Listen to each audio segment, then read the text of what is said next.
ऋतुजा.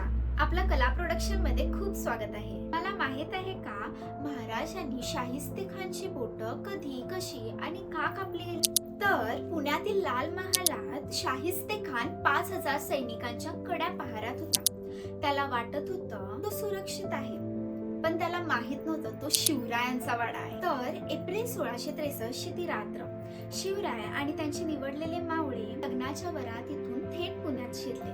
कुणाला शंकाही आली नाही की ते वराडी नसून साक्षात काळ आहेत. मध्यरात्री 2:47 वाजता महाराज महालाच्या भिंतीवरून थेट आत शिरले. पहारेकरी गाफील होते.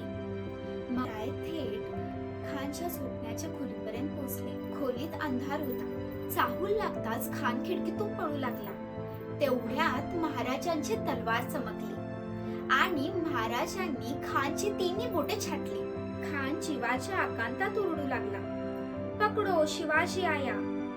पण तोपर्यंत महाराज आणि मावळे वाऱ्याच्या वेगाने सिंहगडाकडे निघून गेले. औरंगजेबचा हा सर्वात मोठा अपमान होता.